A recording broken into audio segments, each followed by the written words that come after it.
Hey everybody, welcome to Kids Church Online. I'm really glad that you're joining us. I'm Rebecca, the Kids Church pastor, and I'm actually just coming back from a bit of a break. It was good to have some time off, but it's super nice to be back both here online and also with you in person. This month we're going to be talking about responsibility. No, wait, before you turn off this video because responsibility, boring, I get it. The word doesn't necessarily sound like a party, and I remember when I was your age, I would hear it a lot. I was the oldest of my siblings, so I would hear, "You're responsible for your sister," if we were going somewhere without my parents. I was asked to be responsible for my time and get my homework done and practice the piano and the oboe. It was my responsibility to make my bed and fold my clean clothes and put them away. I could go on and on. And like a whole lot of other things, I wish I knew then what I know and understand a little bit better now. Me learning and growing in responsibility was only going to ever help me. And it was a good thing for me. And my parents, they knew that. And they wanted what was good for me. And as true as that is about my parents, it's even more true of God. There's not one single thing that God asks us to do that's not for our good. And responsibility, you guys, it actually starts with Him. God knows how good it is for us to have friendship, so He asks us to be responsible with the words that we say to others. He knows how good it is for us to not feel worried and anxious, so He asks us to take responsibility for our time and do our homework and not just save everything until the last minute. God knows how valuable His creation is and that He's given it to us as a gift to live in and enjoy. So He's asked us to be responsible in caring for it. Responsibility is not always going to be fun and fancy, but I can promise you it's always going to be good. I'm praying for each of you this month that God would help you take just one good step in growing in responsibility. All right, you ready for Kids Church? Let's get started.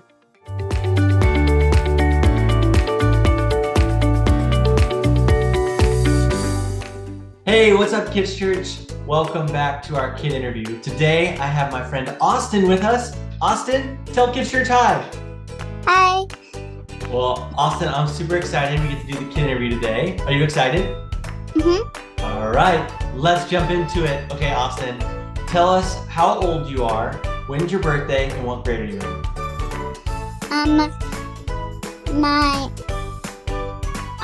I'm 6 years old. I'm in first grade, and my birthday is December 8th. Okay, very cool. All right, Austin, it looks like we're already in your room. So, can you show us your favorite thing from your room? It's hard. This is my first favorite. I have two favorite things. This is my first one, and also, this might be a little big, but this is my second one. Whoa! Wait, what is that? It's a tiger. Okay, so I love getting to see all your stuffed animals. That's amazing you have so many. Austin, do you happen to have a hidden talent? Well, my hidden talent is that I'm kind of good at reading and also I'm good at art. Okay, you're good at reading and art. Do you have a favorite book? Here it is. It's Green Eggs and Ham. Whoa, that's awesome. Read it. What would you like to do when you grow up? I want to play basketball, be a ballerina, be a teacher. Wow. Okay. Yeah. Basketball, Uh-huh. ballerina, and a teacher. Uh-huh. And also a stuffy maker. Oh, I am that makes stuffies. Excellent. That's awesome. Those are all amazing things, and I hope you get to do all of them. That's really cool. All right, Austin, next question. What are 3 words that best describe you? Kind, funny, and smart. Kind, funny, and smart. I love it. And I love that God has made you that way. That's so amazing, Austin. I'm so thankful that God made you that way. Next question, and this is one of my favorite ones. Are you ready? Hmm? If you could have any superpower in the entire world, what superpower would you have? Probably flight, being invisible, and also having the superpower to make things disappear and reappear where I want them. So, like, I put this here, I touch it, and then it's in another place. Okay, Austin, this is our last question. Are you ready? Mm-hmm. Okay. If you could say anything to Kids Church to encourage us, what would you say? Always never be scared because God's always with you. Never be scared because God's always with you. I love it. Thank you. Thank you for that encouragement. And yes, God is always with us. And so that's an awesome encouragement. Well, Austin, thank you so much for doing the kid interview today. This has been really fun. There's one last thing I need your help with. What is it? Countdown to game time. You're right. So, are you ready to count us down? Uh-huh. All right, count us down. 10, 9, 8, 7, 6, 5, 4, 3, 2, 1.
It's time for worship. I'm so excited. It's one of my favorite things that we get to do at Kids Church, and I love that we still get to worship together even through the online experience. In a few minutes, we're going to sing some songs, but I just want to encourage you. This is the time where you can give God an offering. We want to give God part of our money because we believe and trust that God is giving us everything that we need. He has provided so much for each of us. So we give a little bit of money back to Him to say thanks, God, for all that He's done for us, for all that He has provided for us. So if you have an offering box or jar at your house, now is the time to put your offering in there, and you can send that money to Kids Church at any time. All right, you guys, it's worship time. I'm excited, so everybody up on your feet. Let's have fun.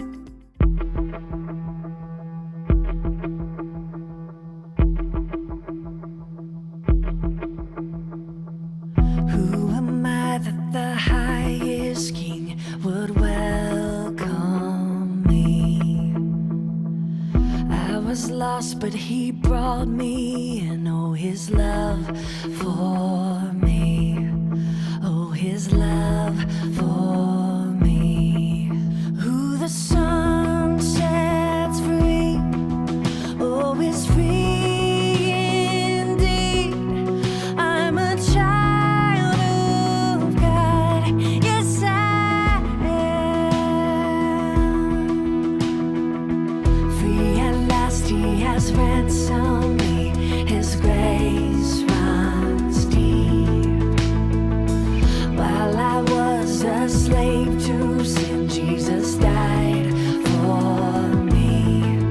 Yes, He died for me.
There's a place for me.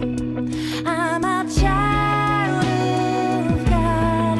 Yes, I am. I'm a child of God. Yes, I am.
welcome back. We have an awesome theme that will test your board game skills. In any board game, there are instructions, rules, and pieces that are given to you. The Bible tells us that in life, it's the same way. We all get game pieces called skills and talents, and God wants us to be good stewards of those talents so that we can honor Him. That reminds me of our memory verse for this month. Suppose you can be trusted with something very little, then you can also be trusted with something very large. Luke 16:10. All month long, we're going to be learning how we can be good stewards of what God has given us and how we can be responsible. To start us off, I think we should play a game. What do you guys think?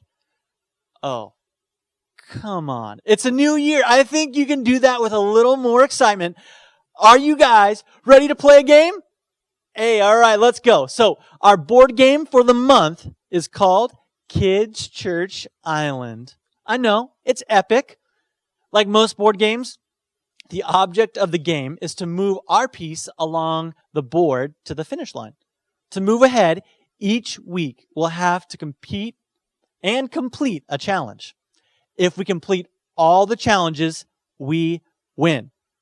Today, are you guys ready? It's the Heads Up Challenge. So here's how the game's going to work. I will hold up a sign with a word on it, and then I'm going to have to ask Elizabeth some yes or no questions to see if I can figure out what's written on the card. I'll have 60 seconds to get as many right as I can. For all of you at home, help us out by shouting out if you know the answer to my questions. Are you guys ready to play? All right, let's go. All right, here we go. Is it a person? No. Place? No. Thing? Yes. Is it something that can be played? Yes. Is it an instrument? Yes. Is it a drum? No. Is it a guitar? Yes. Oh. All right, is this one person? No. Is it a place? No. Is it a thing? Yes. Is it something that can be worn? No. Is it something that you can eat? Yes. Is it a type of candy? No. Is it a dessert? Yes. Is it a does it have chocolate? It can. It's a dessert, chocolate cake, mousse, pie, chocolate pie. No. Is it Kids like these.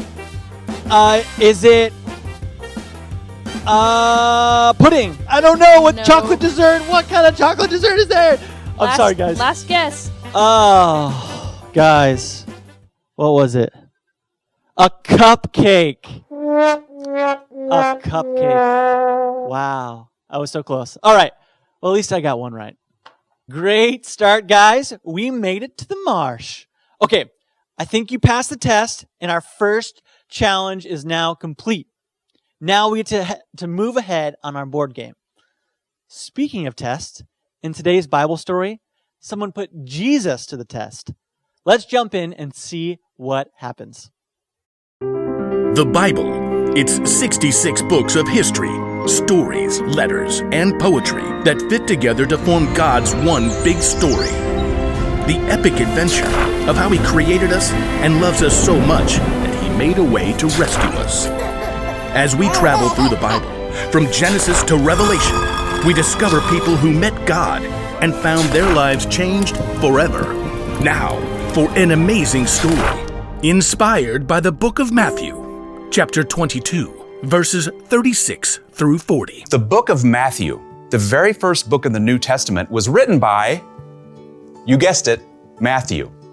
Now, even though he was a tax collector and disliked by others, he became one of Jesus' followers. And years later, he wrote an eyewitness account of the things that Jesus said and did. For example, he tells us of the day that the religious leaders tried to trap Jesus with a trick question. Teacher, which is the most important commandment in the law? The religious leaders followed 613 different laws. They wanted Jesus to pick just one law so Jesus would get in trouble for leaving out the other 612 laws. But Jesus didn't fall into their trap. Instead, he took this opportunity to show everyone that following God doesn't have to be complicated. Love the Lord your God with all your heart and with all your soul. Love him with all your mind. This is the first and most important commandment, and the second is like it. Love your neighbor as you love yourself. Everything that is written in the law and the prophets is based on these two commandments. Now, Jesus wasn't saying that the other 611 laws were wrong. He was only saying that if you look at every choice in your life through the lens of loving God and loving others, you won't go wrong. If you love God and love people, you will fulfill all the other laws. It's truly that simple. Often, it's in our darkest times that we find the most amazing opportunities to show love to others. In Reno, Nevada, a college student named Jade Powell recruited a few friends to help elderly people buy their groceries during the pandemic. Within a few days, the idea took off. More and more volunteers jumped in to help shop and drop off groceries on the doorstep of older individuals. Within weeks, Shopping Angels reached all 50 states and other countries too, all because one student saw a need and chose to stop and show God's love. Sometimes showing love to others only takes a few minutes. In Columbus, Ohio, Taryn, who is 9, and Calliope, who's 6, knew their elderly neighbor loved classical music. Because she was in isolation and couldn't go out, they took a concert to her front porch. For 30 minutes, they played a private cello concert just to brighten her day. It was a simple and amazing way to show love to others. God loves us so deeply. He's done so much for us, it's our responsibility to take that same love and show it to others. As Paul reminds us in the book of 1 Timothy, "Don't let anyone look down on you because you are young. Set an example for the believers in what you say and in how you live. Also, set an example in how you love in what you believe." don't wait for somebody else to go first. Now is your time. Now is your chance to love God by loving others.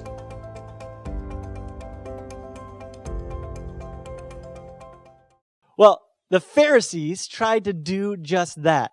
They tried to test Jesus to see if they could outsmart him. But Jesus could see right through their plan. And he told them that the great commandment is to love God and love others. That's our main point for today. Love God and love others. So how do we do that? Jesus tells them that to love God, you should love him with all your heart, soul, and mind. When Jesus talks about loving God, he is telling us that it's not just with our thoughts or feelings that we love him, but that we should love him with everything that we have, our whole being. This reminds me of our memory verse. Suppose you can be trusted with something very little, then you can also be trusted with something very large. Luke 16:10. It can feel overwhelming to figure out how to love our neighbors, but it doesn't just have to be big, grand gestures. Well, those are nice. We can start out small, like writing a note to a friend and telling them how much we care for them. We actually got our example of what it looks like to love our neighbors from Jesus. Jesus obeyed what God wanted him to do. He allowed himself to be put to death on the cross, just for us. He put our needs before his own. He loved us so much that he was willing to die so that we could be forgiven and have a relationship with God. If Jesus did that for us, we can love others too. Let's take some time together as a family to talk more about what it means to love God and love others.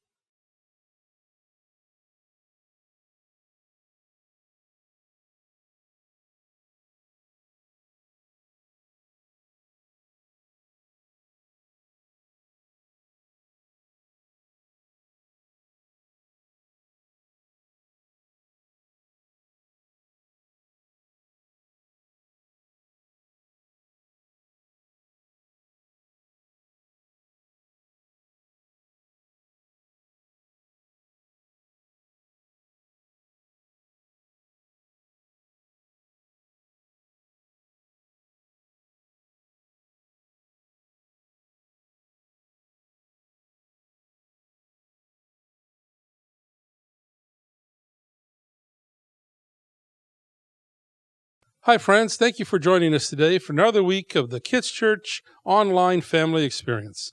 We hope and pray that you are all well. Here's today's riddle. What is at the center of gravity? The letter V. Have a great week, everyone.